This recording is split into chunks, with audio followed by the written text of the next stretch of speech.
Good evening and welcome to the Manor Hotel for Clubber TV's The Matchup. Great show in line for you tonight. So we have two games that we're going to be previewing tonight. We have the Minor Hurling Final, Midlands Park Minor Hurling Final, and we have the Laois Shopping Centre Senior Hurling Final to preview tonight. We have two expert pundits here, Tucker Curwen on my left hand side here and Enda Lyons here on my right. They'll be giving their views throughout the night.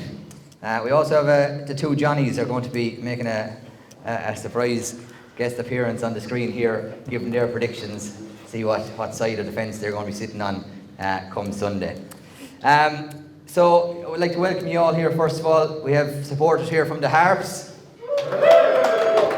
supporters here from Camross, and supporters here from Abbeyleix. I think Abbeyleix win that one. 1-0 to them already. As I said, two guests here in the lines, as most of you know from Midlands Radio 3, former Galway hurler, former Laois Minor Hurling manager, former Laois Under-20 manager, managed Coolderry and Offaly, and managed Ballyfin, his own club as well. And then beside him, not so credited, is Tucker Curwen, former Shanahoe player and former Sydney Shamrocks legend over there. I think that was more so to do with PJ O'Brien's though, Tucker, than the playing field. But two great pundits that will give their views on the show tonight. We're going to bring up our cups now, the two pieces of silverware that are up for grabs this weekend. So a big round of applause, please, first of all, for Dara Ryan, who's bringing up the Harry Gray Cup.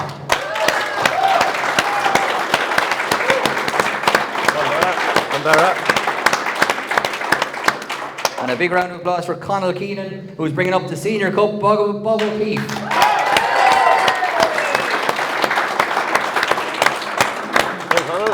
Well done, Conal. Good boy. Good man, thank you very much for that, lads. Well done. So we'll get straight into the minor preview, first of all, of course. Great game is going to be in line here, lads. You know, we have Abbeyleix and the Harps facing off. These two teams played each other, of course, already this year in the group. There were 6 teams in the group. Abbeyleix won 5 out of 5 in that group stage. The Harps won 4 out of 5, only losing to Abbeyleix and by a single point. So we're in for a great game. But then I suppose we'll start off. The minor final is back now in front of the senior game on Sunday. It's great to have it back at that time, isn't it? Most definitely. And I suppose bar the Leinster final that we all went into, the Offaly Laois one, minors generally don't play in front of a big crowd. Now there's a couple of boys that were involved then that are involved on Sunday, but by and large the minor, it's the family that go, and so it's a small enough crowd.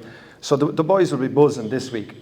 And I said, when I was thinking about this, it really boils down to the management of the situation. Because what you want as a management, you want the boys to enjoy this day, but you also want them to perform. And it's the management of that. And I suppose it's identifying what player may be a bit nervous, what player is or isn't performing. And actually my father always said, when you're going into a county final, 3 lads won't turn up. 15, it's impossible 15 lads, he says, but 3 lads won't turn up. And he says, don't stay looking at them, move them or take them out. And he says, pray to God, it's not your goalie, your centre back or your free taker, because you'll win no county final. But what he's really saying is, like, county finals are there to be enjoyed, but they're there to be managed, especially at underage. So I'm really looking forward. The boys will really enjoy it. I'm sure they're buzzing all week, but I put the onus on the management to manage what they see on the day. Very good. So no pressure there, lads. Managers of both teams. Tucker, we spoke about there. Abbeyleix came through the group stage undefeated, 5 out of 5, exceptional performances. Surely favourites going into this county final. So yeah, the 5 out of 5, and as you said, they beat Harps, Castletown, Rathdowney Earl, Clough Ballacalla and Mount Rat. So that's fantastic of an achievement in itself. 5 straight wins straight into the final they went. Like, they have experience. These boys would have been on panels before. They've been training with them maybe when they were younger. 2019 they lost to the Harps. 2020 they beat the Harps in the Cracker. We were commenting on that as well. They lost 2021 to Camross. They weren't involved last year, the Harps were. So you have the 2 clubs kind of doing the most at minor in the final, which is great to see that the work is paying off. Abbeyleix, yeah, you would fancy him going undefeated, Damien, going into the final. You would give him a slight favour, but there's serious talk about his Harps team as well, to be fair to them. They're very, very talented. Definitely so. And in the, you've seen the Harps minor team hurling this year. They've put up some big scores. In the 6 games, they've played 30 goals and 112 points. An exciting attacking team to watch. Yeah, so kind of what are we expecting from the Harps then? Because, no, I didn't see the Abbeyleix Harps game, which was probably the game to see, but they are a very, very athletic, well-balanced team. They can all hurl. I was also impressed with their size. They're big boys. Like when you see them, you see something, the traditional, we'd say, minor teams, you can have a couple of big lads and a couple of small lads in the corner. This is a very athletic, big team, and they can all hurl. Impressed with their defence. Hardy boys in midfield. Donald Deegan, isn't it? Donald is a hardy yoke in the midfield. I was impressed with him. But the focus very much is to feed into the full forward line. And that full forward line, obviously you can call it, you can go with Owen Delaney, Justin Duggan and Ross Deegan, but they have the option as well. The big Dara Townsend, he wasn't there the last year. My understanding is that he was on concussion protocol from rugby, but he's another big unit. So they can bring him in and maybe bring Owen Delaney out. But the point being, they have a focal point, they know what they're about, well drilled and an exciting team. So and they do play to the full forward line, but my point is that they have options in there as well. So that's what we can expect, and looking forward to see how that turns out on Sunday. Definitely so. Tucker, we said that they played in the group stages, 3-18 to Abbeyleix, 3-17 to the Harps. Cracking game of hurling. Is that anything to go by, given that it was a group stage and now we're in a final, or are they two completely different scenarios? I think two completely different scenarios. I mean, Abbeyleix will have a huge crowd there, not saying the Harps own, but because it's a double header, their seniors on after them. It's a Moore Park, it's live on television, so it is. The butterflies will be in the stomach, so they will. But all that will be forgotten when the ball's through in. All of the Abbeyleix players go to Haywood, bar Fiona Sullivan, who goes to Knockbeg. So there'll be plenty of classmates, friends, marking each other, playing against each other, which is great to see. So it is. So they'll know each other inside out, but it'll be a complete different game now. So it will. So Haywood will win the senior Leinster competition this year. We talked about that Harps team, and they lost to them in the group stages. Can the Harps use that as motivation going into this final, that they beat us in the group stages, now is our time to recuperate and use that kind of as fodder to drive on these lads in the final?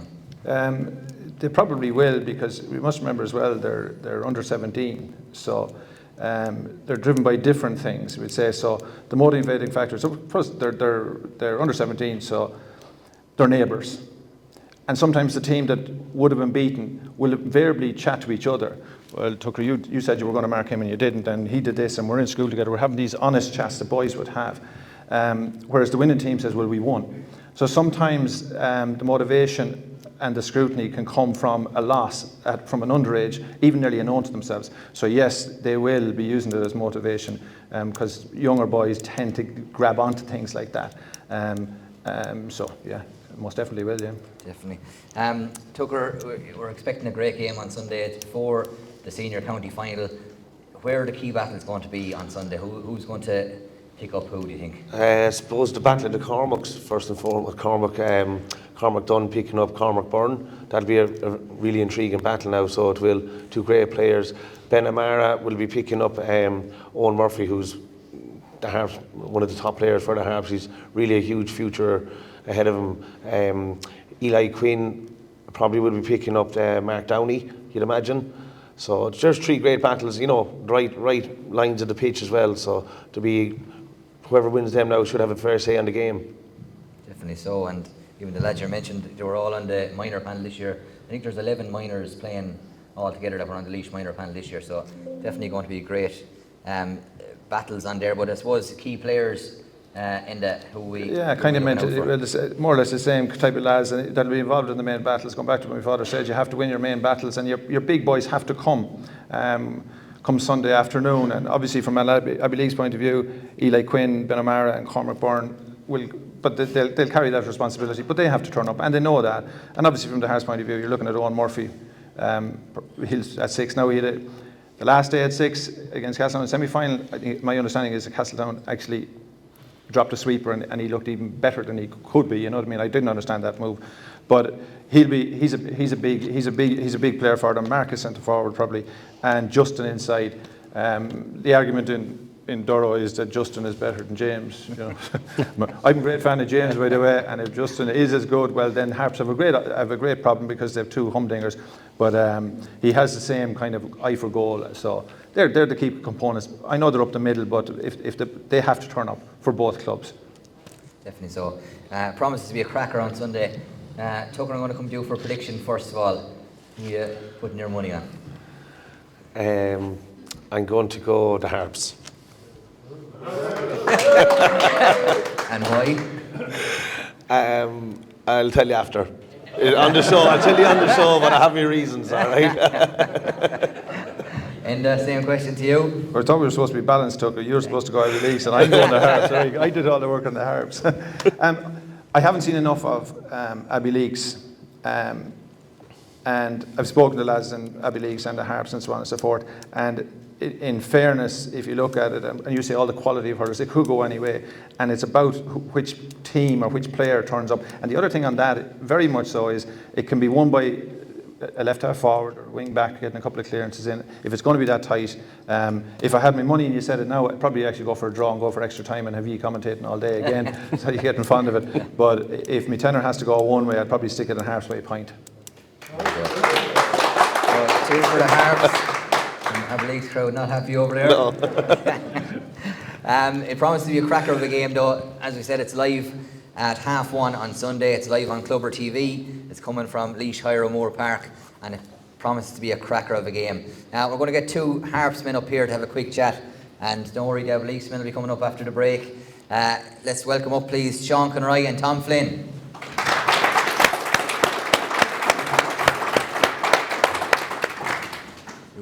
Tom, do you want to come here, Tom? Just sit down beside me. Tom, I'm just talking to the top of it, okay? Sean, I suppose I'll start with you first of all. Proud Harps man. You must be delighted to see the Harps in another minor county final. Yeah, it's great. I mean, you know, fairness wise, they're putting in a lot of work, and it's great for after contesting, you know, a good few finals in recent years. I think they've been in 5 out of the last 6, but then Abbeyleix have been in 4 out of the last 5. So it's a ding-dong battle between the clubs at minor level, you know. So, but it's great to be there anyway. Definitely so. Tom, we just talked about 5 of the last 6 minor finals been. What's the secret? What's going on over in Durrow and Culhill that other clubs are not buying into? Well, they have the numbers at the moment, and they have fabulous guys over them that are totally interested in getting every young man on the pitch, getting them hurling, and absolutely everybody gets a goal. From, I was talking to Podge here, 5 years of age, we're starting in the hall for the winter. And that's the only way now, because there's so many distractions, and the lads have them. They have the young lads there in the field. It's the only way they're going to get better. And especially this minor team, we have Blondie is there with them for years, and we have Joe there, and they're just totally interested in the young lads. Hopefully, the interest will pass through to the young fellas that the men over them have. That's the most important thing, that they can get it over to the young lads. They have great skill. Abbeyleix have great players, have great skill in them too, and I'm sure the work is being done there as well. But it's the only way. It's the only way to go. Definitely so. Sean, beaten in the final last year, cracker of a game in O'Moore Park. Actually, I think was it Gary Whelan got the point off his knees near the end of it to win it for Clough Balacalla. That hurt. There was a few of the lads playing last year that are still playing. They're going to be playing this Sunday. That's surely something to drive them on as well, the hurt from last year.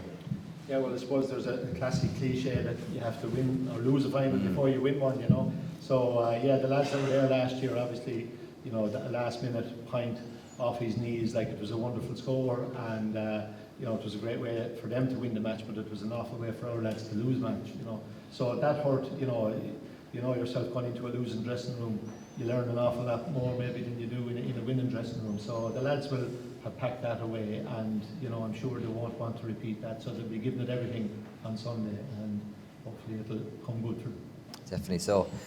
Tom, we talked about the great minor teams and the great underage success. How it's not easy to translate it up to senior level. How are the Harps, I suppose, going to try and get them players up to the level that's required, and maybe do what we see Abbeyleix pushing through doing this year? I'm going to find out what Abbeyleix is. But yeah, you just have to keep going, and hopefully they'll hang around. It's college, and moving away is the problem. And hopefully we can get a few of them to stay with us and stay in the country. That's the way it's gone, and we just have to stay ploughing and stay working and turning out the players, and hopefully we'll get them into a senior jersey soon. Definitely so. Sean, just I suppose thoughts on the current Harps minor team. With the boys mentioned some names there and some fantastic hurlers. Owen Murphy's probably one of the best in the country at minor level at the moment. How big of players are they going to be come Sunday? Yeah, Owen's a fine player, but the chap spends all his time in the field. It's no surprise really, and he lined out with the minors last year and played very well. He was on the panel I think before that as well, the year before, and came in and out of games. But he's played very well, and he's played all through the championship. But then it's been really a whole team performance, and some days one player might be out of it and another player pops in. And you mentioned earlier there the high scores, a lot of scores got. But if you look at the contributors to those scores, it's been from all around the team. So it's not, this team isn't built just around one player. Doubtless Owen Murphy is a fine player. There's other fine players on the team. So hopefully it's a well-balanced team, and we're hoping that they can do themselves justice on Sunday. Very good. Thanks a million, lads. I suppose just before we let you go there, well, is there any point to ask you for predictions? No. Both going for Abbeyleix, so. Yeah, we're the underdogs. Laying down that car. Tucker has the secret of Fatima over there. He's not going to reveal it. He's tipping the Harps, so we would like to hear the outcome of that one. But look, I mean, it's very close. Abbeyleix will probably have to win as favourites, having won the game earlier on in the year, but there was only a point in it, so it'll be a ding-dong battle. And then they mentioned, maybe extra time and even, who knows, penalties. But hopefully we'll be on the right side of it. Very good. So we're going to take a quick ad break. Just like to thank our sponsors. You can see them up there on the screen. Abbeyleix Manor Hotel, obviously, for hosting us tonight. We have Breslin's Super Value in Abbeyleix up the road there. Wishing Abbeyleix the best of luck. And G's Gourmet Jam, wishing Abbeyleix the best of luck as well. And typical late fashion, there's a jar of jam for everybody in the audience. So go get a drink there, and we'll be back live for the senior preview in 10 minutes.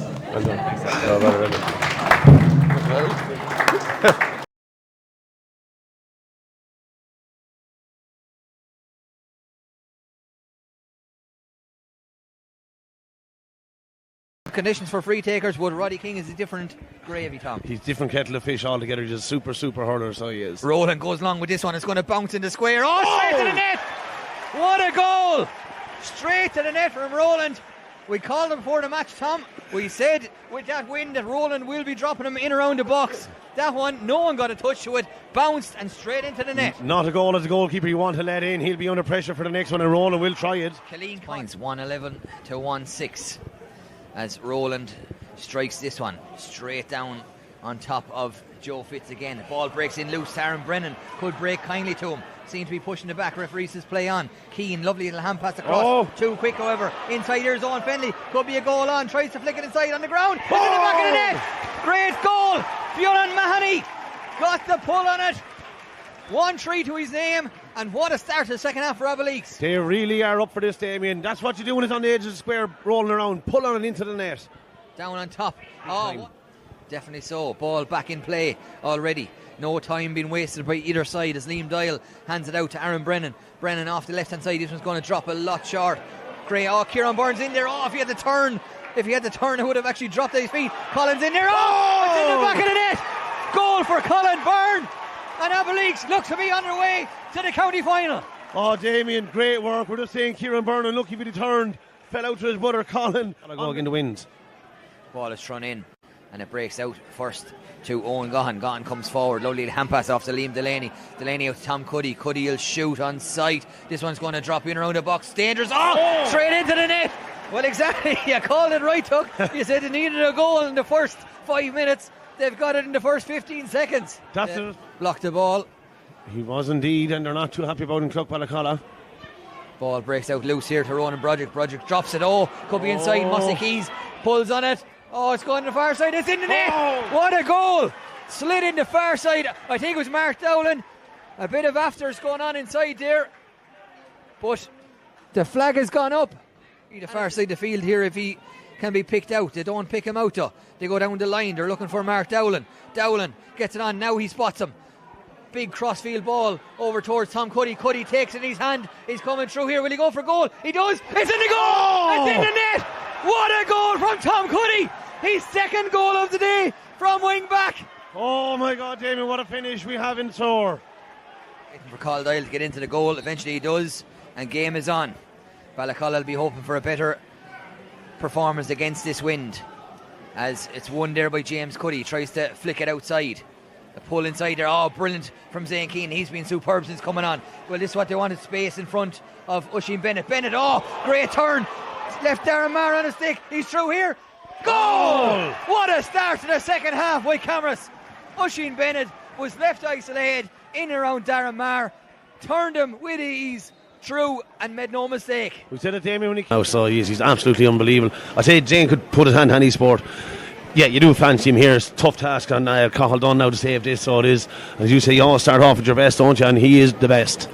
So the Camross bench are in arms as Zane Keenan comes up against Cahill Dunn. Zane, he lifts, he strikes, it's gone over the bar. He misses it. A miss from Zane Keenan, something you wouldn't expect.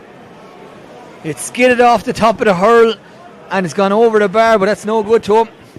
Points are no good, I'm afraid, in this penalty shootout. And it's 0 for Camross for the first penalty. Picky Maher now steps up, and it's Picky versus Tig Doran. Picky drives the ball. Picky again, one of the top dead ball specialists in the county, and the man you'd want on your first penalty. As Zane really hit it hard, Damien, like he could just sail over the bar, as you say. That's no good. Here comes Picky versus Tig Doran. Picky strikes it, doesn't strike it well. Oh, it goes in, it creeps in, didn't strike that one well. Tig Doran couldn't get down to it, couldn't get to it, and it's 1-0 to Ballacalla. Oh, Damien, Tig be sick with that. He's good goal. He'd be well able to stop it. Just, he's so unlucky there, Tig Doran. So he is. Like the rest of us, Tucker, usually Picky Maher comes up and buries them. Tig was expecting an absolute rasper, and I suppose it caught him off guard when it starts dribbling along the ground. See that all the wet ball, Damien, it's hard to connect. Here's Owen Gahan against Cahill Dunn. It's gone over the bar again. Another miss for Camross. And now Willie Dunphy has a chance to really up the stakes here and to put Clough-Ballacalla with 1 foot in the county final. It's going to be Willie Dunphy against Tig Doran. Tig now, as you said, Tucker, an experienced goalkeeper, an excellent shot stopper. He'll need to be at his best here to stop this one. Goes right. It's gone wide. Willie Dunphy drives it wide. So it's still 1-0. Just with Owen Gahan's penalty, I thought he'd just come up, he never settled himself, he stopped, dropped it, set back, bang. And there Willie. Yeah. And you asked me, Tucker, earlier on if I ever been involved in a penalty shootout. I've never been involved in hurling penalty shootout, but I was involved in a soccer penalty shootout, and nearly the worst thing is the walk up to it. It feels like a long walk up, and maybe Owen Gahan that time, he felt that the big walk up, he just wanted to put it down and hit it as quick as he could. Mossy Keys now has been told, don't cross the line on your shot. So Mossy Keys now versus Cahill Dunn. Can he score the first penalty for Camross? Strikes it well. Great goal! Camross back in this game. It's 1-1. You see, Damien, it's very mucky as well. So a lot of them aren't even taking a run to strike, because to be striking the muck they could slip. So they're in the standing position when striking, and they're not able to get as good or as accurate as they want. Very valid point, Tucker. As Stephen Bergen comes forward, 3 points he got during this game. How he would love to rattle this penalty. Tyke Doran, of course, would love to save it. It's currently 1-1. Can he make it 2-1? Save! Great save from Tyke Doran. Never had to move, Damien. No, Tyke read him. Stephen Bergen went straight down the middle, tried to play it safe. Tyke Doran stood firm, and now it's 1-1. Oh, God. 2 penalties to go. No. Mark Dowling. So it's Mark Dowling now versus Caldun. Camross back in this game. When they missed their first 2 penalties, it looked like Clough-Ballacolla were well and truly in the driving seat. Mark's actually going back a bit further. He's right to probably get a strike that when he's striking, he won't be in that muddy patch. Yeah. Does he know he's standing still for it? Super striker of a ball, Mark Dowling. The crowd goes silent. Everyone waiting to see what happens. Dowling strikes a goal! Oh. Camross are now in pole position. And here comes Killian Dunn. And big pressure now on this penalty, Tucker. Big pressure, young man, big pressure. They're 2-1 down. If he misses this, Camross have a chance to go straight to a county final. Big pressure, so there is, Damien. Tyke will be confident now. Tyke will be confident after saving that last penalty. Killian Dunn versus Tyke Doran, who's going to come out on top. Bad penalty again. Oh! He didn't strike it well. And it goes to the left and goes wide. Slipped as he struck it, Damien. A chance now. Andrew Collier. Game over if he gets this, Damien. It's game over if he wins this. Or if he scores this, I should say. Andrew Collier has the chance to put Camross into a county final. He has to keep it on target. He has the score. If he does, Camross will have made it. They'll have been in the county final in 2 weeks' time against Abbeyleix. But not easy as that. Tucker, big pressure on this penalty. Huge pressure on the penalty. It's all the pressure is on the Camross number 20, Andrew Collier. Andrew Collier versus Cathal Dunn. Chance to get him into a final. Strikes it. Save! Oh, good save from Cathal Dunn. Not a clean strike from Collier, but they get away with it. But now huge pressure on Ronan Broderick. It's all on Ronan Broderick now, not Tyke Doran. What so pressure? It is. What pressure on Broderick now? He has to score. If he misses, Clough-Ballacolla are out of the championship. If he scores it, we'll go to sudden death. Damon, what drama? Does any team want to win? It's fantastic viewing. Here we go. Ronan Broderick versus Tyke Doran. Broderick left. Is it gone wide? It's wide. It's all over. Camross are into the county final. The Camross team rushed down to congratulate Tyke Doran. But Tucker, you'd hard to go out to Ronan Broderick. Well, I tell you, listen, right, the missed 4 scored 1. Fair play to them 5 men. The 10 men that stood up to take them penalties. It's the county final at place. They stood up, they were brave enough. It didn't work out for 7 of them, so it didn't, but all credit to them men. And the goalies as well. What drama, Damien, what drama. What drama. Camross are into a county final, but we see Clough-Ballacolla dropping to their knees. TV man in the match. Tom, what a game. Crazy stuff. You got out of it, and you're into a county final. Sum it up for me. It's hard to put into words now, Damien. The last few minutes, even when Tyke was saving the penalties, their heart would be in your mouth. It's just hard to put into words now, so it is. The drama was immense, I suppose, from, I won't say from the first half. It was dull enough first half. I suppose you were disappointed with your first half. Yeah. But the second half, you kicked into life. We're giving you the first goal. I don't think there was a touch in there. Yeah. And we're definitely giving you the second goal. So 2 goals from wing back, not to be sniffed at. Yeah, look, going in at half time being down at 9 points is never hard, but we knew with the wind we'd have that small bit of an advantage, and luckily we got the goals and pushed on from there. Definitely so. Clough-Ballacolla, we seen them last week in Castletown. They were, still in it. They seemed to be dead and buried. They came back. Yeah. You surely thought you were in the county final, and again, a goal down there. Bit of a dubious goal, Tyke seemed to be pulled over the line, but you must have thought at that stage, oh no, we're after throwing it away. Yeah, well, when I thought we had the free out now, we were nearly in a county final last stage for sure. Luckily, lads pushed on and made the penalties anyway. I kept the cool head and made definitely the so. final now, thank God. 2 goals during the game. I thought you'd be stepping up to make it the hat-trick in the penalty shootout, no? Let the boys start there. You had your work done at that stage. Yeah, Good stuff. Well, Tom, county final to look forward to. Abbeyleix in 2 weeks' time. Yeah. It's going to be a tough game as well. We've seen them how hard they battled Rathdowney Earl today, but surely you're looking forward to it now. Yeah. Well, look, I'd say we'll get the match now and have a look at them, and we'll take nothing for the first day, obviously, and keep the heads now cool for the county final and push on from then. Good stuff. Well, best of luck in the county final, Tom. Yeah. You're Clubber TV man of the match. Thanks well very done. much. Good man. Thanks, Dan. Mid to county final. What a year.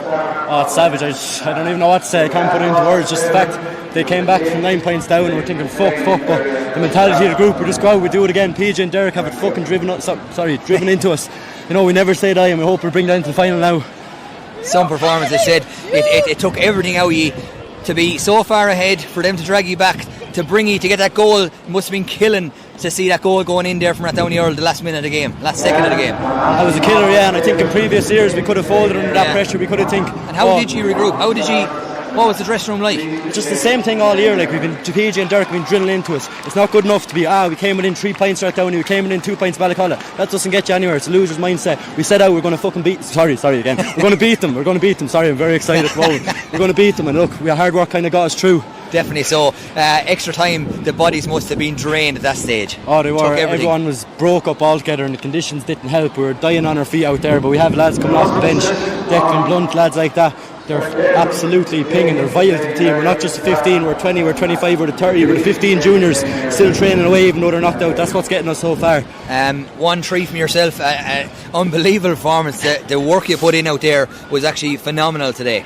You must be happy with your own performance. I'm just happy, yeah, Jez. Like, I had a tough 2 years there. I was injured for a while and I didn't get any games kind of throughout the year. I was injured for 2 years at least, didn't get any games this year. Same with a few other boys with a point to prove. I think we're doing it this year. We're just going to go on, keep that same mindset, keep on proving people wrong, and hopefully take it the whole way. Thanks. Good stuff. 2 weeks time, county final to look forward to. Who are you hoping for from this match here behind us? I'm not hoping for anyone. We'll play same as all year. We'll play whoever's in front of us. That's all I have to say. Well, the very best luck. You're the Clubber TV man of the match. Well done, John, and good man.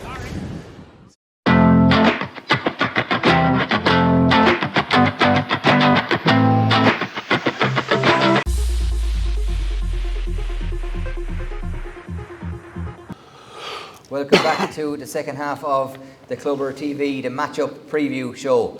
A reminder that we have 4 games being streamed this weekend. The first game is on Saturday at 4:30. It's Portlaoise against Rathdowney Earl in the Premier Intermediate semi-final. We then have the intermediate final between Trumra and Colshanahoe. And on Sunday then we have at 1:30 we have the Harps and Abbeyleix in the minor, and the senior final then, the juicy one, at 3:30 on Sunday is Camross v Abbeyleix, all being streamed live on Clubber TV this weekend. And we'll get straight into that match, lads. It's going to be a cracker of a game. Abbeyleix v Camross is in many ways, you know, a kind of breath of fresh air really in Laois hurling, isn't it, that a team has broke through. Been a great championship so far. It really exploded into life last weekend or 2 weekends ago with the semi-finals, with the extra time, with the last minute goals, with the penalty shootout, and I suppose, you know, are we seeing the best 2 teams in the final? Tucker, I'll come to you for that one. Are these the best 2 teams that have reached the final this year? And they both came out of one group as well. This was a tough group, which people didn't said the other group was tougher. And you Camross straight away, they bet Castletown first round, bet them comprehensively.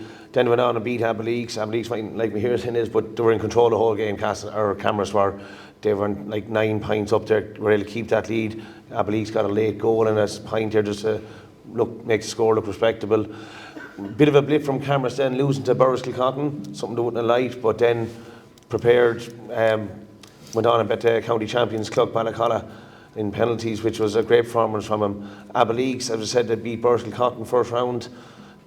Went down bad against Camross, didn't play well, weren't they play well, so they regrouped, came out, give Castletown a nice bit of a trimming, and went on and beat Rosenal's comprehensively in the quarter final, and then Rathdowney Earl in extra time. So yeah, personally I think they are the 2 best teams in Damien to play a lovely brand of hurling, and it is a breath of fresh air to see Camross Abbeyleix senior hurling final this year.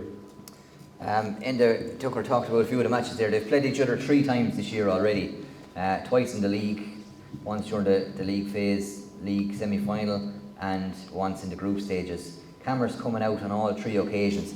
Is this something you think that's, you know, going to be in the heads, or who's going to benefit more from that? Is it going to be Abbeyleix using it as fodder to kind of egg on their players, or have Camross got the upper hand on them?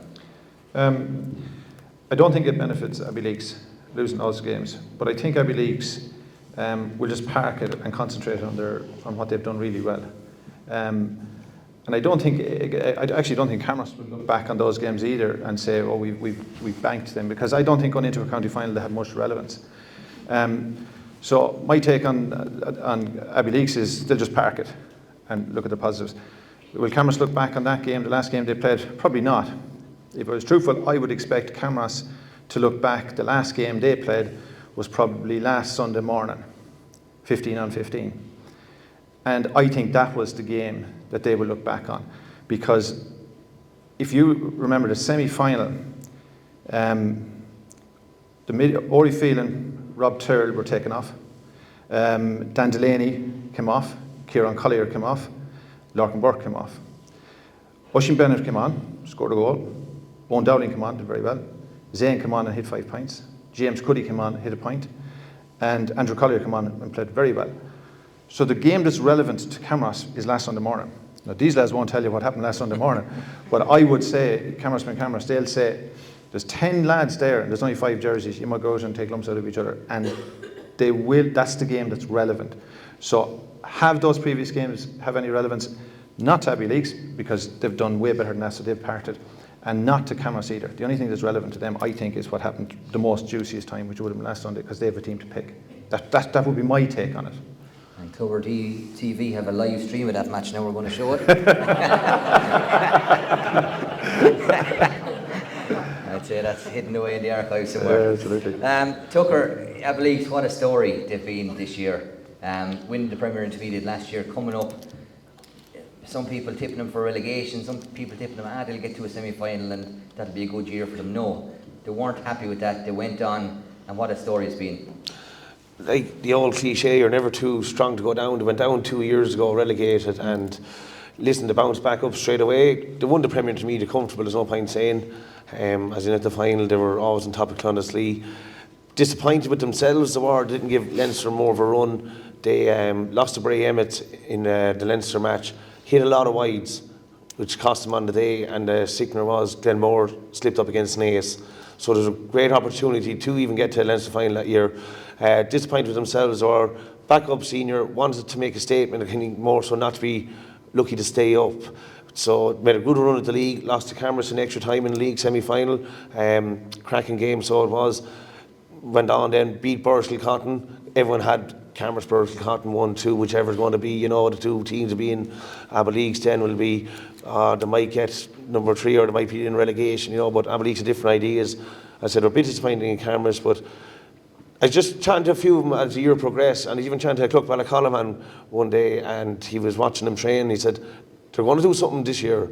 He said, they are way more focused, they're flying it down the field. He said, they're going to do something this year. They'll get to at least a semi-final, maybe a final. They're on fire down there.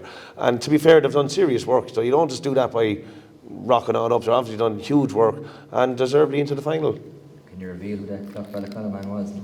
Kevin Bynes, Super Value. Brilliant. Camross, they're used to being in finals. They're disgusted they're not in finals. They lost the final last year, and obviously disgusted at that.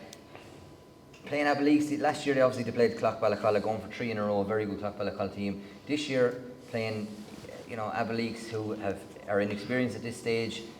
But does that put maybe even more pressure on Camross going into this match? They don't know what they're going to face come Sunday. It's a fair point, but even listen to Mossy Keys. Mossy Keys was saying last year that they didn't perform. So Camross wouldn't be disrespectful to people, but they would very much concentrate on themselves. So they'll say, did you or did you not perform? And I think the pressure from Camross will come from within. And referring back to my point on the previous question, there's 10 lads looking for 5. The pressure will be to stay on the field and perform. They'll be given a job to do, and there's nobody better. In Camross, this is your job. And sometimes it mightn't look very spectacular, but if you're doing your job, you'll stay on the field. So the pressure will be on the players to get on the team and then to stay on it and do what you were asked to do. Do your job. So I think that's the pressure, and it's very much internal. They don't generally look out and say, oh God, we lost last, we have to... That kind of cheap talk doesn't really wash, so they keep it very simple and honest, like, you know. So as I said, the first pressure is to get on it, and the pressure, I think, will become from it then. You got your jersey, keep it. That's where I see it. Just sticking on Camross there for a second, Tucker. Last county final victory, 2018, 5 years ago. Seems like a famine up in Camross. You know, is it a famine? Is 5 years a famine to the Camross people? For the club itself, Camross, not a famine, because they're in 2-3 finals every year in some grade, adult or juvenile or camogie, and they tend to bring home like 1 or 2 cups every year, so they're always winning. To be fair, they have a trophy cabinet every club is jealous of, and that's a huge credit to them. Regards for the senior, probably is a famine. Like the fact they got to the final last year mightn't sound as bad like that. It's a famine for them, but yeah, in their terms it is, because there's huge expectations up there, and they want to be in the final, they want to be winning it, and as I said, their trophy cabinet says that for itself. Definitely so. Enda, you've managed at a very high level. PJ Peacock, manager of Abbeyleix, David Cuddy, manager of Camross, both have big jobs on Sunday. PJ Peacock, I suppose, we'll just focus on him for a second. Big job there, both on the day, but also this week leading up to the game. How does it keep the players focused away from, you know, the media, the hype, the flags around the place, the excitement, the butterflies building up to the match? How does he deal with that? Well, I suppose what people are talking about is that it's 74 years and so on and so forth. I don't think PJ will mention the number 74 this week. And if you listen to him, he's very much talking about the present. He also spoke about, at the start of the year, they set out a set of goals, and they wanted to establish themselves as a top 4 team and then get to a semi-final and a final. And he probably finds himself in a final nearly too quick, because he also refers to saying this is probably a 2 or 3 year project. But then he's there. Now, I thought it very interesting the way he worded, he started talking about then that the players themselves seem to take a lot of onus and management. So, and he also refers to the fact that he was kind of an old-style manager, went in and now addresses what he sees in front of him, which means he's a very good manager, because then what he says is, I think he referred to it, when the game went to extra time, he said he went into the dressing room and the players were already ready for extra time. They were ready, so he's probably going in and said, "Rock, I need to do this, that, the other." But he identifies that they are able to manage themselves to a huge degree, and also he refers to they're very good at managing the game in the game. So I referred earlier to when we spoke about the minor, that the minor management is a lot of onus on the management team to watch what's happening with the young 16.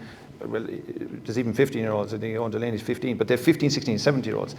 The manager has to manage that situation.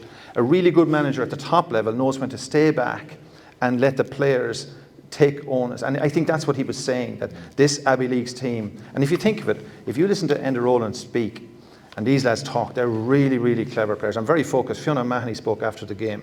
He hadn't the strength to lift a pen, but he was still able to give a good narrative of what actually happened. So I think PJ identifies what he has. Probably thought it might take two or three years. He's in it now. They want to win it, and they can win it. But I think he's realised as well that this is a special bunch. And he says that as well. He says if this was 10 years ago, they would have lost that extra time. These lads want to win, know how to win, and expect to win. So I think PJ is doing that. The noise on the outside, I don't think the players are even listening to it. They're a very focused bunch of young boys that have come up through the ranks winning underage, and he's identifying that and let it flow. Definitely so. They won't fear it on Sunday at all. Tucker, what kind of a game are we going to see on Sunday? Is it going to be the kind of kamikaze style hurling we've seen 2 weeks ago in the semi-finals, where it was nearly all out attack from all teams? Or is it going to be a bit cautious, given the fact Camross don't want to lose another final? Abbeyleix are there for the first time in 74 years. Is it going to be a war of attrition or an open style game, do you think? I think it will be open, but it will be very close, if you know what I mean. You know, it'll be score for score either end. Like the horrendous conditions 2 weeks ago, them players played in, there was the credit to them, like Abbeyleix scored 320, Camross scored 414, and anyone who's at the matches or watching on TV, the weather was brutal, so to rack up them high scores was fantastic hurling from them. What really impressed me about both teams was nothing fazed them. when Paddy Purcell banged in that goal, everyone expected, as I said, Abbeyleix to come out and fall asunder extra time. Hard luck, lads, tap in the back. You're unlucky, Rathdown Earl's a great team. No, they kicked on, they won it in extra time. Camross reacted so well after that very poor first half. Did 4 shots on goal, 2 points, 2 wides. Came out, goal straight away, like we said they needed to get. They didn't expect the wind to win them the game. They just plodded along, got their points, used the wind well, weren't expecting to win the game, kept popping up with their goal. And then when it went to penalties, missed the first 2. Ballacalla scored their first one, didn't faze them either. So that was huge leadership from them players. You know, they're young men as well, and they really stood up and were counted on both clubs. So something I was really impressed with. So that's why I think it's going to be open, but it'll be tight, if you know what I mean, score for score, and nothing will phase either. So it's whoever can see it out to the end. And there's going to be some fascinating battles on Sunday. Where are the key battles going to be, and what key players are going to look out for? Yeah, so it's when you're in the press box and you're looking around and you're seeing who's picking up who, and you might have an idea in your head, and then somebody moves to mark somebody else and you weren't expecting that.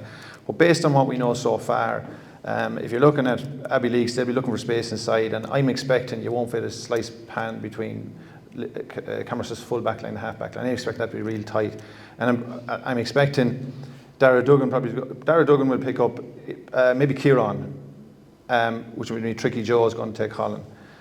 That's going to be vital because they're 2 tidy cornerbacks, built hardy boys, and will play it tough.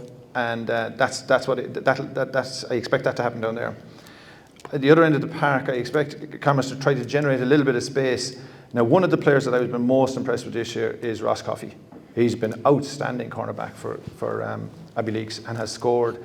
But there's defensive homework has to be done before we get spectacular.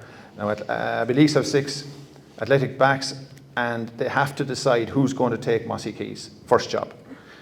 Ned Fitz is the same age, and we would have had him up through minor. So sometimes when you train a fella inside, you haven't as much fear of them, you know what I mean? And if you only play him in a club match, it's different. So they might put Ned Fitz on him. And then the other one then is you have to come up with somebody to Mark Dowling. Mark Dowling and Mossy could have the game over in 2 minutes, 100%. So who picks them up? I've been very impressed with Oisin this year. Oisin does like it big and hardy. If Mark Dowling turns you, you're in trouble. And he has that gliding stride where he barely looks like he's moving and nobody's catching him. So key battles, the Burns have to be picked up, probably by Tricky and Dara. Mossy and Mark have to be picked up, maybe by Ned. That might be a little bit. Ned might go on Mossy, and Oisin will have to go toe-to-toe with Mark. They're key battles. They're key battles for Sunday.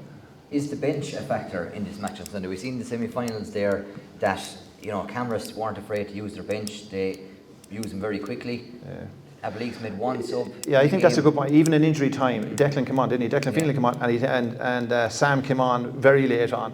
But that included, I think, Abbeyleix would have only used maybe 18 altogether. Like they haven't used the players, and as I say, when in extra time, they still only used Declan Feenley came in, and I think for Aaron, and Aaron was in bother with the knee for a good way out. So.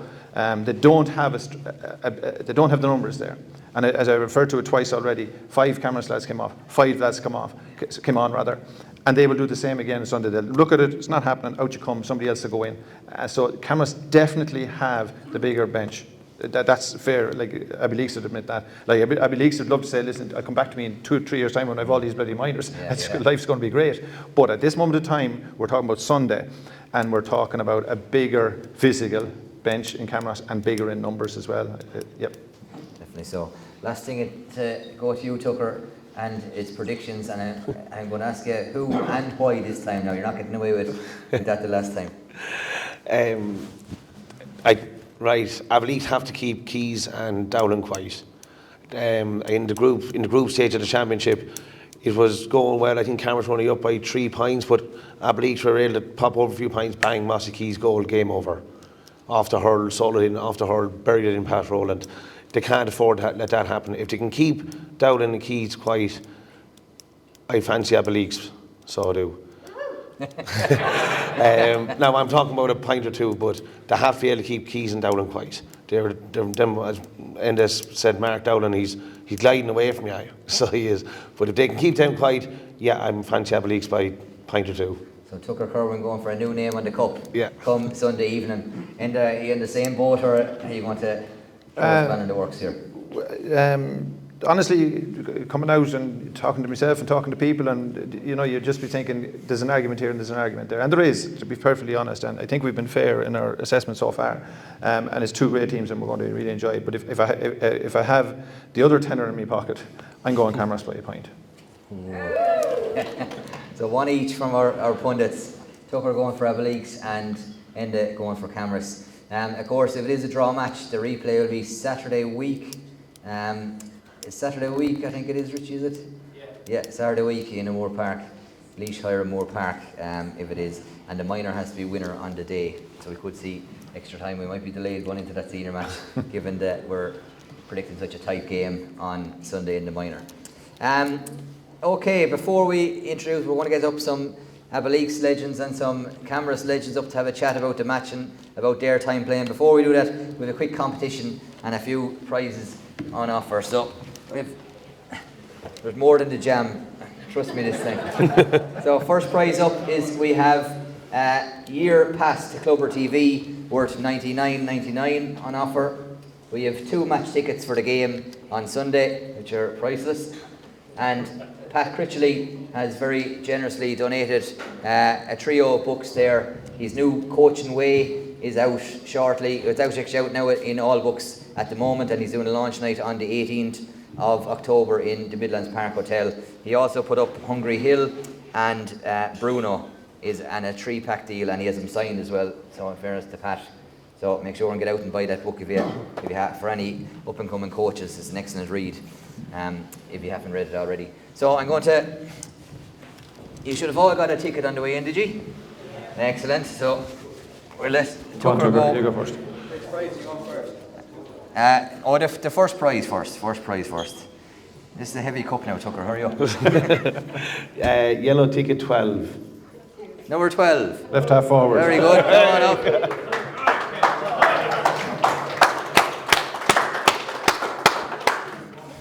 Now, quick question. You have to answer a question now while you're up here as well. who are you tipping to win the minor this weekend? The Harps, of course. The Harps, of course. What's your own name, sorry? Kate Clancy. Kate Clancy. Well done, Kate. Thank you. Big round of applause for Kate. Second prize, 2 tickets for the match on Sunday. Right half forward, number 10. Number 10. Oh, you got All we need now is the centre forward. We're sitting between the two of you. clean sweep. And who are you predicting? Draw match. Draw match. Birthday Joe. And last prize is Pat Critchley. Who wants to pull out Tucker one again there? Give him a good shake this time now, Tucker. If it's And 11. hurry up, this cup is heavy, you know. And we're yellow ticket number 7. Oh, 7. Trace. Well on, Shane. Well done, Trace. Trace Keenan.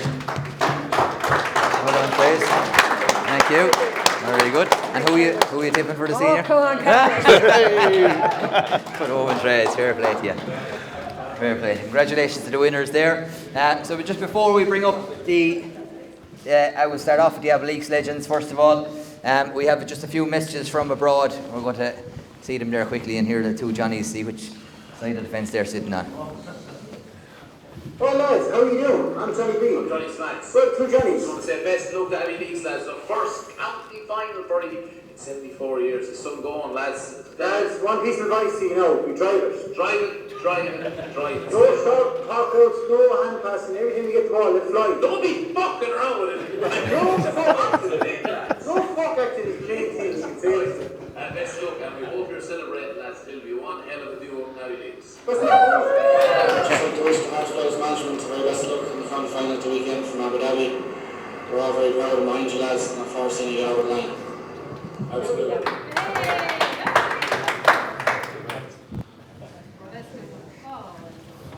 Unfortunately, that concludes the best of luck messages. That's all we got in.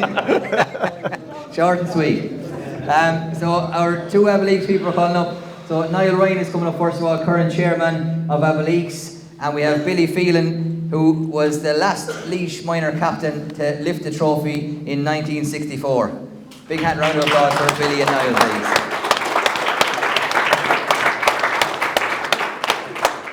really, I sit here. Good man, Billy, how are you keeping? Just talking to the top, Billy, right? Billy, I suppose I'll start with you first of all. The oldest man here. I was listening to your podcast on Leash today, and very impressed with it. And you know, I suppose the thing that struck me, you talked about the 2 semi-finals that you lost, and it's kind of always the ones that we lose that we kind of remember the most. But thinking back to them two finals that you lost, anything that could have been done differently or that you wished you'd done differently during the time? The first one I'm talking about 1971. My wish for that is that I wasn't put off after 10 minutes. Oh. Brilliant. I was against some sleep. Deservedly so or harshly done by? I won't put into it. It was 2 of us involved. So anyway, that happened. So I didn't get to finish that one. 10 minutes was enough for me. So the next one then was against Camross, of course, in 1980 or 81, was it right? 1980, and Camross team was out of the really enjoyed. They were a very strong team at the time, some very good hurlers, and it was a no for us, you know. We were well beaten on the day, so it was always disappointing to get beaten, but not as bad as skeptical. Definitely not. Well, I can trump you on that one. Hurling with Banlakill on Abbeyleix, we lost 6 senior semi-finals. I think 3 of them were to Camross as well, so hard to beat in the semi-final. Niall, I'll come to you, chairman of the club. I suppose, what a year for the club. Senior county final, first time in 74 years, and the minor county final as well on the same day. What a day for the parish, and a great day for yourself as chairman as well. Yeah, it's brilliant. It really only sort of set in this week, I suppose. Like the flags and stuff going up during the week and stuff like that. Like every team goes out, I suppose, at the start of the year, and they have one ambition, I suppose, and that's to get into a county final and win it. That's what we had, and we're there now. So yeah, it's brilliant. It's great for the community, you know. A lot of people have gone through rough times there with like COVID and stuff like that. So yeah, it's brilliant, great feeling, you know. But tomorrow now on Saturday, so butterflies will be fairly heavy, I'd say, right? You know, so. Definitely so, yeah. I'll go back to you, Billy, and again back to your podcast. You spoke about, you know, the Abbeyleix players of old maybe didn't train as hard as they could have and could have been a bit lazy. This group of players that we're seeing now in the county final, there doesn't seem to be one shred of laziness in them. What has changed, do you think, with this group of players? What has kind of... I think it probably came up through the schools, first of all. When Ed McAvoy came as principal of the school, he brought in Peacock and different ones, O'Shea, Coffey, to coach them, and it came up through the schools. And then they all progressed then into under 14, under 14, failed the game all Ireland, and under 16, minor, and under 21s. And a lot of them, a few dropouts, a lot of them stayed with it, and they knew what it was. They really got interested in hurling and loved to win, and kept with it, which often at times hard. If you're winning occasionally, you get them to keep with it, you know. But back in the days that you were the 50s now, it was a disaster for us. I said we won the senior in 1949, and that was their 6th final in a row. The 1-3 and lost 3, all against the mat, every one of them. No, it didn't. No, it didn't mean all, not all against the mat. They played 6 finals in a row, 1-3 and won the last one as well. But then, whereas it was an oldish team really and truly for some of them. They had some good players still there, like Jackie Bergen and Paddy Lawler, Paddy Kelly, who were still there. But the Heathertons and them were all going over the top, you know, and then a bit of laziness came into the team then. And I do know the famous Clinton Welsh, British footballer, did hurl with Abbeyleix in the 50s, and he wrote one time about him that there were a grand set of lads that were good hurlers, but they wouldn't train. You know, this is how things again. And then if you didn't have much more than your 15, people didn't mind. They said, "Oh, you want to get a place anyway." But that's not the case now. Yeah. They have, and I've seen, I couldn't, I've never seen the likes of it, say, this year, and even last year, the numbers that was in the park. And if you don't go to the park, you don't get your place.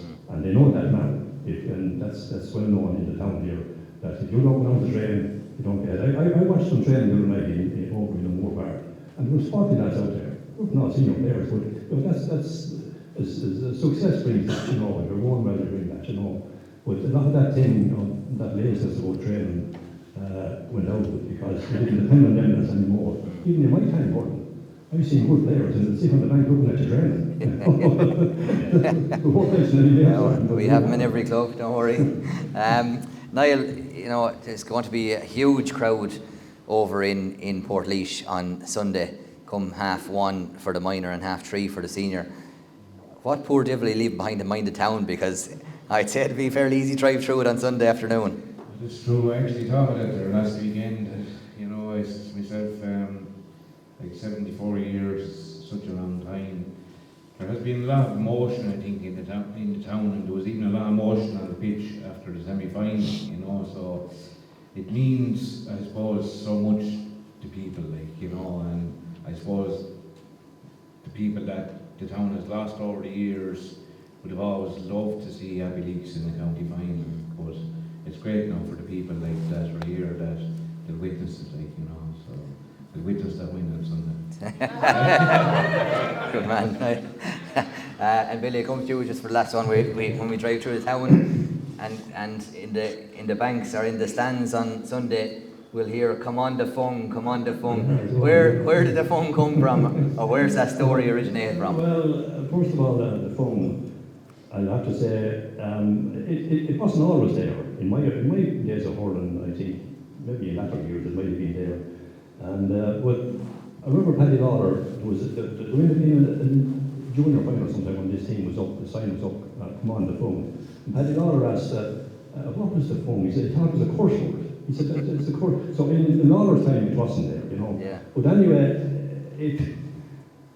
does anyone know what a Fung is anyway? Anyone know what a Fung is now? Anyway. Leather lace, they're saying. Sorry? A leather lace, someone said over Yeah, there. you're right, absolutely, yeah. It was a lace, like a shoelace, which was made of leather, and it was very, very strong. And football boots used to be laced with the Fung. And sometimes with the old football, it was a bladder in it, and you had to lace in the bladder in it, Yeah. and that was laced with a Fung as well. And it was difficult to break, whereas, I often went out there and your football boots, the lace is break when you put anyway. And then, if you were talking to any of the old people around, and even some of the young people, and even people outside the town, they wouldn't say Abbeyleix, say Abbeyleix.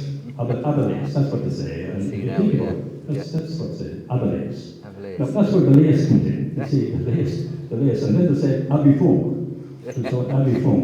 And then there was a sort of, a few times, there was a cobbler in town here, and he used to do stitch football boots and stitch hurling balls and all, and he was always done with the Fung, you see. And then when they give it back the football boots, he says, "Are you playing for the Fung Sunday?" You see, so that was really, you're playing for the next Sunday. But anyway, there was another thing about the Fung. You had the football boot. I can tell about getting the Fung in the behind, and that was a kick of a football boot in behind. That's how the Fung was sort of developed, Very good. Last thing I'll ask you, I suppose, are you going to do it on Sunday? Well, you're asking me, yeah? Yeah. It's to win any final, first of all to get there. And in any final, I think any team has a 50-50 chance. Any team. And it's all they want is a bit of luck to go your way. If the luck goes your way and you're playing sort of well, I think you have a very good chance. And I'll give it Abbeyleix if luck comes your way, You definitely need a bit of luck. It doesn't do in trouble. Yeah. Niall? Yeah, I suppose what a way to win a county final. Like we're playing Camross to kingpins of Laois, like, you know, 24, 26. 26, yeah. titles. They won't let you forget them too, 26. Yeah, like, I mean, the way I look at it is, we've lads there that have won everything, underage, failures, minor, football, hurling, under 21, hurling, football. So I think we're in a good place. There's been a lot of work done in the club, I suppose, in the last 10 or 15 years. We keep our eye on the ball, I suppose, with players and stuff like that, numbers going forward from very early ages. And yeah, I think we will go over the line. I think that bit of youth and the experience of winning, because these lads actually don't know how to lose, you know. So yeah, I'm too for Abbeyleix. 2 for Abbeyleix. Well done, boys. Ladies and gentlemen, put your hands together please for Niall Ryan and the legend Billy Phelan. Well done, Billy. Thanks lads. Thanks. Billy. Thank you. Well done, guys. Well done. All right, best of luck. And we'll continue with our legends. We have 2 legends of the game coming up. First of all, we have Frank Keenan. Frank played 75 times for Laois. He has 13 senior medals with Camross, 1 Leinster club as a manager, and was named on the Laois team of the Millennium. Put your hands together please for Frank Keenan.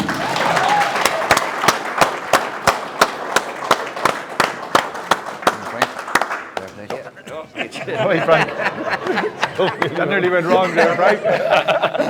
And the next legend we talk about has 127 caps for Laois, 12 senior medals, 2 Leinster club medals, and also named on the team of the Millennium. Put your hands together please for PJ Cuddy. Hi, PJ.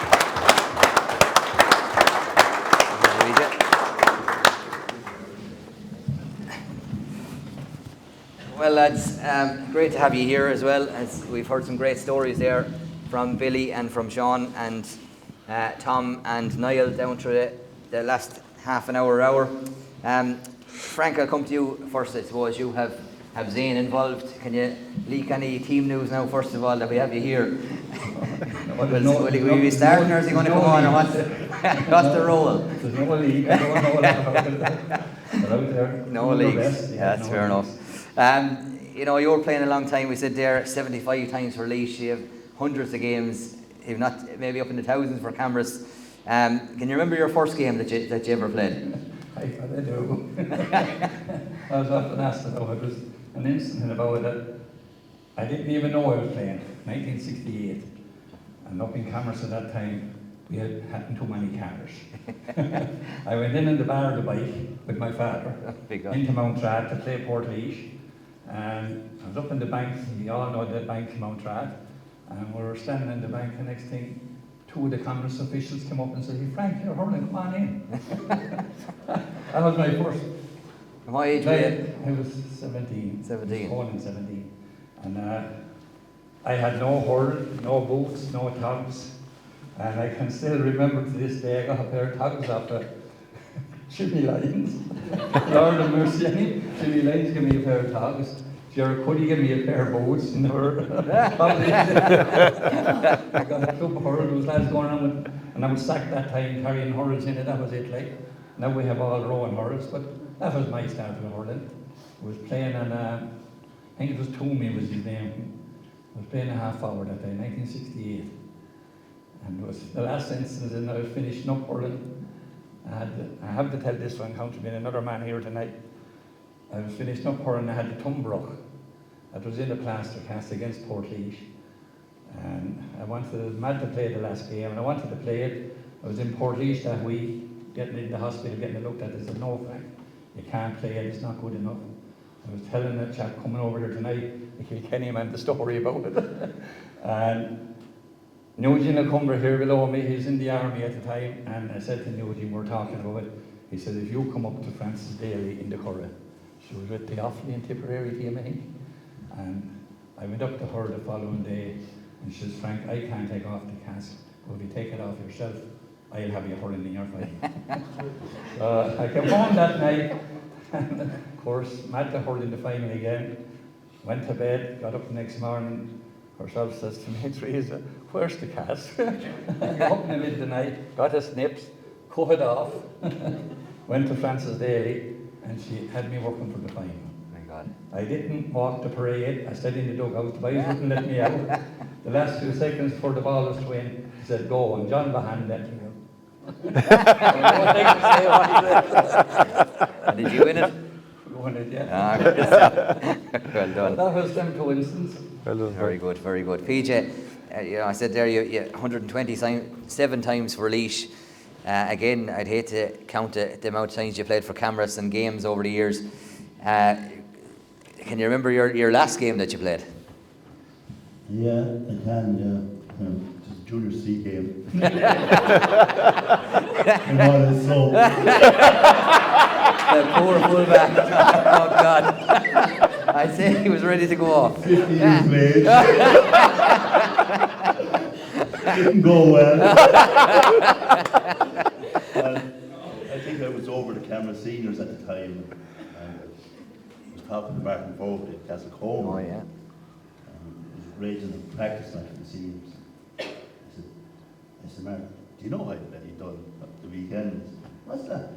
I came on a sub at 50 years of age. Oh, PJ, he said, I'm hurling with the seniors. He said, I'm 52. So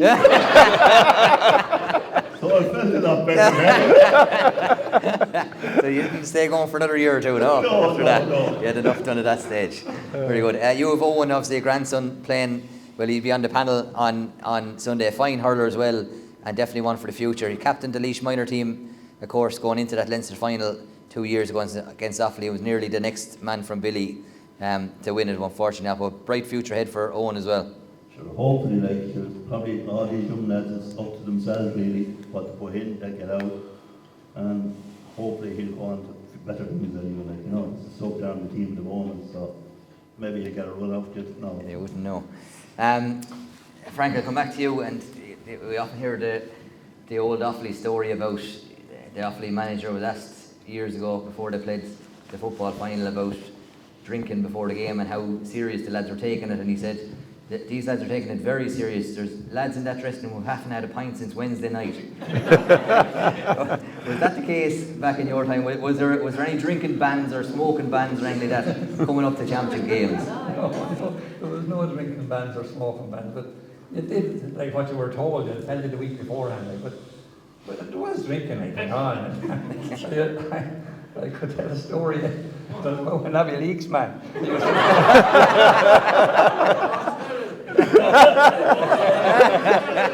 He'd come up to you at half time and he always said the little thing in the inside pocket. They got a slug of it. And with the county as well, the smoking, like, there was lads having a drink. And we had players ourselves, and there was one man, he often smoked 3 or 4 sweet Aftons at half time. But thanks be to God, that all changed. And they are, and probably now we're doing different things, it's great, But going back to your question, there was a drinking and smoking during the games, During the game. PJ, I suppose I asked you about your last ever game, but you've played a lot of hurling. What has been your most enjoyable moment on the hurling field or off it with the GA? I suppose there's a few occasions, but the 1990 county final was special, where I've been beaten the year before and with a lot of suspensions. I don't know why they were suspended. Other people will know. But, probably we had a new team and probably surprised everyone, even surprised ones in Camross. And we went on and won the final against Portlaoise, and we went to a Leinster club final that year. I think Christy Heffernan team beat 3 or 4 pints. But I suppose if I was to pick one moment, it would be the Leinster club final in '96 against O'Toole's. I won one when I was 18, and we were beaten in 4 or 5 Leinster finals. Now I was 38 years of age, and just the last hurrah. Yeah. So we're playing. Of course, O'Toole's, and they had a couple of Kilkenny men with them as well, which didn't help. And they were really molten that year. That Claremeen and the better good the teams. But look, I think it was one of our best performances on the day. And you appreciate when you get that bit older. So probably that would be that game. Yeah, sounds like a good one. All right, Frank, back to you and this current Camross team. How does it compare to teams that have gone by? Is there any comparisons at all, or are they completely different different generations or different different players. Like, you know, it's faster hurling today. Like before you went to the field probably and you put in your few nights, an hour in the evening, but now it's different. Like, you're putting in probably an hour and a half and they're all in the gym doing a bit of work and it's different hurling altogether. It's, I know, thank God it's a lot of the hurling has changed anyway and the lads are a lot fitter and they're minding their diet and everything, what to eat and what to do. And, like before you could come home, work in the evening, you eat a big dinner and you went to the field and hurled for an hour and like, went on of a Sunday and hurled away. But it has changed, like. But finishing up the latter year, when I was finishing up hurling, it was coming into it all right. We're going back at that and you were minding yourself that little bit better, like, you know. And when I started taking over the team then for a year or two, that you were preaching that into the lads. And good success there as well, a Leinster club. We had, yeah, as well. Mentioned, like, I was with them in '96, I was with them then. That was very good, like we got to the semi-All-Ireland, wasn't it? 90s, like, you know. It was good, yeah. PJ, you know, at different times, I suppose, hurling now than when you were hurling, would your generation have survived in the current climate of drinking bans and of training 3 and 4 nights a week and 5 nights sometimes? And yeah, but personally, I think training's overdone. I don't think 5 nights. That's not me personally thinking. Like if you put in good 3 nights and Sundays, probably enough. Like you probably only now. There's a meeting, and from my knowledge, most of the fellas get pissed off, like, you know what I mean, because it's just over their heads, like, you know. But I think the players in our generation, I think we'd hold their own, especially if we had maybe Cody or someone refereeing, like, you know. Let everything flow.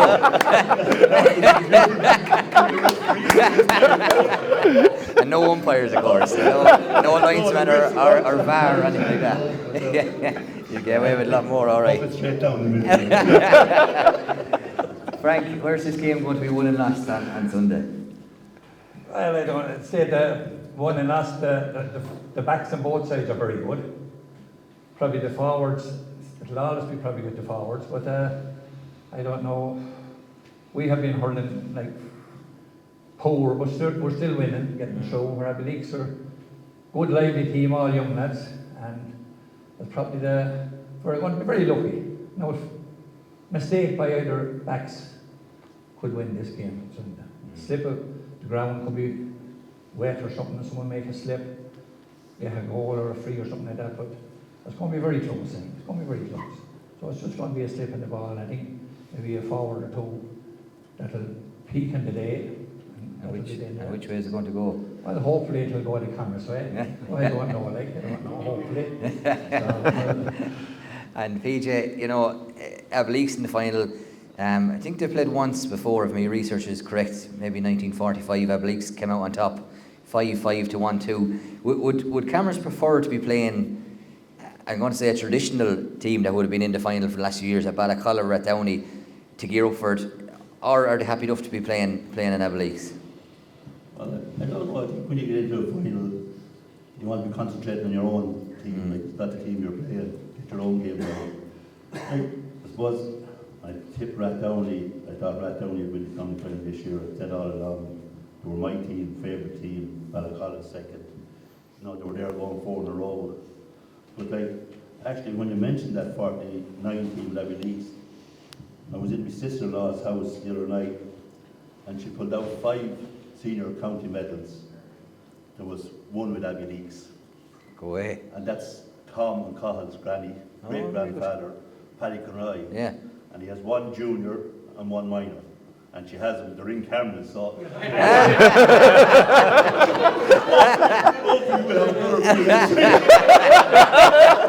Very good, very good. Maybe that's a sign of things to come on Sunday. So I take it you're tipping Camross for Sunday as well. Buy a pint. By the narrowest of margins. But that's all we have for tonight, lads. Sorry, we've actually one more prize. There's 2 more tickets, very kindly sponsored by Laois GA. And here, Frank will let you pick out. Don't pick out Camross first now. Yeah, right half back. Right half back, number 5. Yellow ticket, number 5. for 2 more tickets. Because I use Thanks, 7, James. James was 7. It's your own ticket.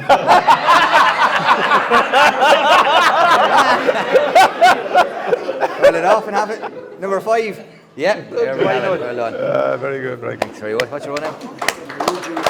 Eugene Lecumber. Thanks, Eugene. Good man. Thanks very much. Bring that with me now. Yeah, bring the cover. Save to it us, coming man. back. That's all we have time for tonight. Put your hands together, please, for Frank and PJ, first of all. And a big thank you to Tucker and Enda Lyons as well, please. All that's left to do is wish all 4 teams the best of luck. Harps minors, Abbeyleix minors, Camross seniors and Abbeyleix seniors the best of luck for the game on Sunday. As we said, we'll be live at a stream. We'll be streaming it live even on Clubber TV from 1:30 on Sunday. So join us there, but promise to be 2 thrilling games. Good night and God bless.